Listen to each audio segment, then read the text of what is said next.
everybody. Republican lawmakers gearing up ahead of a critical meeting tomorrow between House Speaker Paul Ryan and the presumptive presidential nominee Donald Trump on Capitol Hill.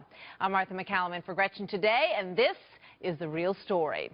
So their meeting comes as Speaker Ryan hesitates to throw his support completely behind Donald Trump, saying that they need to sit down first and they need to make sure that everyone is on the same page. To pretend we're unified without actually unifying, then we go into the fall at half strength. This election is too important to go into an election at half strength. That means we need a real unification of our party, which, look, after a tough primary, that's going to take some effort. We are committed to putting that effort in. I want to be a part of that unifying process so that we're at full strength this fall so that we can win this election. Mike Huckabee is a former Republican governor of Arkansas, of course, and a Donald Trump supporter and a former presidential candidate himself. Governor, welcome. Always good to see you, sir. Thanks, Martha. So tell me, what do you think about what Paul Ryan's saying? These are things he should have said in private with Donald Trump. This is not the kind of conversation that you have by way of the front page of the New York Times. And I'm not sure what Paul Ryan's thoughts are here. Look, he's a good guy, and I respect him, and he's a very respected guy within the party. But I don't think he fully understands how angry people in the party are at all of the people in Washington, including him, for such things as the trade deal, immigration policies, Syrian refugee relocation, Planned Parenthood funding, the Iranian deal. All of these things have really become the reasons that Donald Trump is the nominee right now. No, it's and a great for him point. to act like, well, I'm going to have to bring him to the table. No, actually, I think they need to come to the table and say, we surrender. We obviously have messed up. And we need to understand what you understand about what the voters are asking for. So here is Donald Trump talking about Paul Ryan last night on O'Reilly. Watch this. He's a very good man. He wants what's good for the party, and I think we're going to have very positive results. And I'd love, frankly, for him to stay and be chairman. I think he loves this party, he loves this country, and he wants to see something good happen. And I think we're going to do better if we're unified. So, very sort of open language coming from Donald Trump. But I wonder, Governor Huckabee, it's clear that there are people in the party who are conservatives who are not on the same page with Donald Trump. So would it look disingenuous if all of them all of a sudden were, we're on board, everything we said before doesn't matter?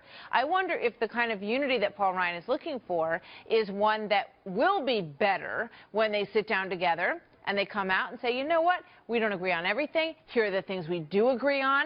And I think then people will look at that kind of agreement with a little bit more substance and a little bit more believability and say, wow, I guess people can indeed come together. Well, we've got to remember, though, a political party is not Burger King. You can't have it your way. You have to accept that once the voters have spoken, there are going to be some things that the nominee will stand for that you may not stand for. I mean, how many of us had to sort of suck it up when John McCain was the nominee or Mitt Romney was the nominee? And there were things that we wish they had put a greater emphasis on, but they didn't. But we went out there and did our duty, and we stood steadfast and stalwart and campaigned. I understand there are going to be differences. Let me tell you a different way it was handled. Bobby Jindal, Marco Rubio, Rick Perry, all have now endorsed Donald Trump. They did it with a candor and an honesty, saying, look, I've said some pretty tough things about the guy. But he's the nominee. Let's get behind him. We don't want Hillary. And that was an honest appraisal, but it was also one that was not hesitant about the endorsement. I think that's what we would love to see in Paul Ryan, him step up and say it. I do think that Donald Trump has to be commended for a magnanimous approach that he gave to Bill O'Reilly last night. He could have easily just bowed up and said, I'll show Paul Ryan, who's the nominee. He's a congressman. I'm, going to be president. But he didn't. And I thought it was, people keep saying, we want Donald Trump to act presidential. Well, you saw it last night. Yeah, that moment was an example of it. So Donald Trump says that he is focusing on the VP pick to some extent. And I thought it was very interesting that he said, when asked who's in charge of that search, he said, we all are. We're sitting around, we're doing it together. You've got Donald Trump, you have the Trump advisor, Corey Lewandowski, also on that effort. He said Ben Carson is part of that group, too. And, it is nice to imagine people sort of sitting together, kind of making a decision about what they think the campaign should do. And here's Corey Lewandowski talking about it. You need someone who understands the legislative process intimately, can make sure that in the first 100 days, which are so critical, we get done the agenda which Mr. Trump is putting forward, which is cutting taxes, reducing our deficit, renegotiating our trade deals. It's not about agenda. It's not about geographic representation. It's who best is a partner to bring our country back from where it is. Interesting that cutting taxes was the first thing on his list. I mean, that is clearly an overture, and making it clear to Paul Ryan that that is something that's very important to a Trump campaign and a possible Trump presidency. What do you think about this whole VP thing? And are you on that list? We're going to take a look at some of the odds in a second. Is that something you'd be interested in, Governor? Well, nobody has called me about it. Well, wait, here's my phone. It's going off. No, it's not Trump, so never mind. Look, Martha, he has not asked me anything about it, so I don't know if I'm on a list or not. Right now, my job is to try to do everything I can to make sure Hillary Clinton is not the next president, because I know Hillary all too well, and I just think it would be a disaster for the country to have another term of Barack Obama. I do think Donald Trump would be an excellent president, and I think that right now he will beat Hillary Clinton. Corey Lewandowski was exactly on target, though, when he said that this is not about picking somebody for appearance sake. It's not about gender, ethnicity, geography. He's absolutely right. When I hear people say that, I'm thinking they don't understand. The vice president doesn't win or lose an election, but if the president wins, the vice president needs to be a partner philosophically and programmatically. And I think what they do recognize is, with Donald Trump not having government experience, somebody who is shepherded through the processes of government to successful conclusions, that's important.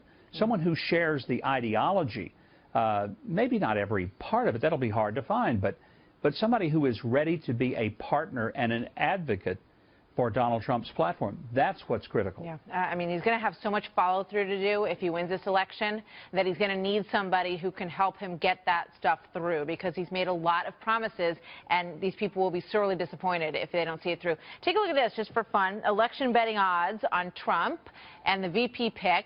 Newt Gingrich, #1 at 19.5. Kasich after that, Joni Ernst, Chris Christie, Pete Sessions, and look who's there on the list, Mike Huckabee at 5.5% odds, and it goes on. There's more. Carson, Rice, Martinez, Webb, and Rubio at the bottom of that list. He said he was not interested, and Donald Trump suggested that he hadn't asked him. So what do you make of the list? Who do you like on there, first of all? Well, I think any of them could be good partners. I think, again, it goes back to when Donald Trump sits down and talks to the various people he's thinking he might select, what he wants to know is, can you be a real asset? Can you come in and help shepherd legislation? Will you be not a distraction, but will you be an attraction? Someone who can help bring people to the table rather than run them off. Look, you know, you mentioned the numbers, 5%. That means there's a 95% chance I don't get that phone call. So, you know, the fact is, whoever gets it, I hope they say yes, but I hope they say yes to being Donald Trump's partner and helping him, not thinking they're going to go in and change him. Because Donald Trump's done pretty stinking well on his own. The last thing he needs is someone to come and make him more like the establishment Republicans that he has completely annihilated in this election. Very true. All right, so let's take a, you know, we'll see who's on the real list, because that's not the real list. And Donald Trump's holding that one pretty close to the vest at the moment. So we'll see. Governor, always good to see you, sir. Thank you very much. Thank you, Martha.